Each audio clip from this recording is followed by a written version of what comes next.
سردار رازق صاحب اور I L F کا خصوصی طور پہ اور سردار رازق صاحب کا مشکور ہوں کہ جنہوں نے ہمارا یہ کیس لڑا اور مفت لڑا، اور آج جج جو ہے سردار یاسر محمود چودھری صاحب نے ہمیں اس کیس میں بری کیا۔ اس طرح اب صرف ہمارے دہشت گردی کی عدالت میں 14 کیسز رہ گئے ہیں۔ کل بھی میں نے دوبارہ یہاں پیش ہونا ہے، اور وہ کیس بھی بڑا معمولی ہے کہ میں نے بلاول کو محبت برا نام لے لیا تھا، اور جس کی بنا پر وہ مقدمہ بنا ہے۔ اور وہ لوگ شرم کریں جو کہتے ہیں کہ ہمیں لندن میں انڈے اور ٹماٹر مارے جاتے ہیں، اور آپ کو کیا گلاب کے پھول ماریں کوئی؟ اور جو کچھ اس وقت سموگ کی وجہ سے سارے ریسٹورنٹ، سکول اور دکانیں بند کرا رہے ہیں، سیل کر رہے ہیں، کیا یہ اسموگ کا علاج یہ ہے کہ شہروں کو بند کر دیا جائے؟ آگے ہی غریب مرے ہوئے ہیں، پسے ہوئے ہیں۔ آئی ایم ایف آیا ہوا ہے، آئی ایم ایف اسلام آباد میں بیٹھا ہے۔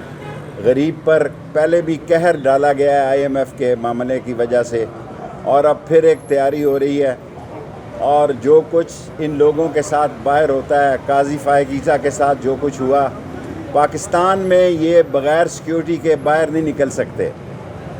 اور مجھے یحییٰ آفریدی صاحب سے پوری امید ہے کہ عدلیہ پاکستانی قوم کو اس سارے بحران سے نتاج کرے گی، اور سارے بحران سے میرے مولا کو منظور ہوا تو یحییٰ آفریدی کی قیادت میں لوگ آزاد ہوں گے۔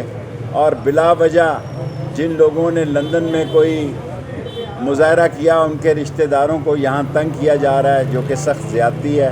انشاءاللہ کل پھر آپ سے ملاقات ہوگی۔ کل پھر میرا یہاں اکیلا کیس ہے آپ پارا تھانے کا، اس میں بات کروں گا، اور سب لوگوں کا شکریہ۔ سر، علی امین گنڈا پور کہہ رہے ہیں کہ ہم احتجاج عمران خان دیں گے اور آپ کفن لے کے آئیے گا، ہم ہمارے جنازے پڑھ لیے گا۔ سر یہ جانا چاہیے؟ دیکھیں، میرا خیال ہے جنازے پڑھنے اور پڑھانے کی بجائے میری ایک ہی بات ہے جو پہلے دن سے میں کہہ رہا ہوں، قبر ایک ہے اور مردے 3 ہیں۔ اس قبر میں کون سا مردہ جانا ہے یہ 45 دن میں فیصلہ ہو جائے گا، یہ 30 دسمبر میں اسی سال میں فیصلہ ہو جائے گا۔ قبر ایک ہے، مردے 3 ہیں، کون سا مردہ اس میں جائے گا اس کا معلوم ہو جائے گا۔ ٹرمپ کی جیت کا کیا ایفیکٹ ہوگا؟ دیکھیں، ٹرمپ نے کیا فرمایا؟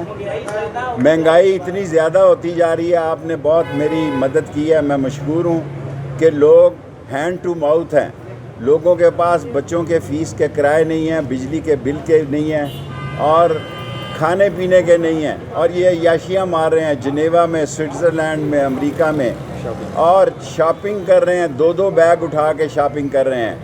ایک بیگ بھی نہیں کہ چلو ایک بیگ ہو، 2 بیگوں سے یہ شاپنگ کر رہے ہیں۔ عوام میں موجودہ حکومت اور اس کے الائز جو بھی موجودہ حکومت کے ساتھ ہیں وہ نفرت کا نشان بن چکے ہیں۔ اتنی نفرت میں نے کبھی زندگی میں نہیں دیکھی جتنی موجودہ حکمرانوں کے خلاف نفرت پائی جاتی ہے۔ شیخ رشید صاحب، یہ بتائیے گا کہ جو ٹرمپ جیتا ہے اس کے بعد حکومت پریشان دکھائی دے رہی ہے، کیا واقعتاً انفلوئنس ہوگا ٹرمپ کی جیت مجھے کے بعد؟ پتہ نہیں کہ ٹرمپ کے جیت کا کیا ہوگا اور کیا نہیں ہوگا، مجھے یہ پتہ ہے کہ لوگ روز ڈیٹیں دے رہے ہیں، ابھی کام اتنا آسان نہیں ہے۔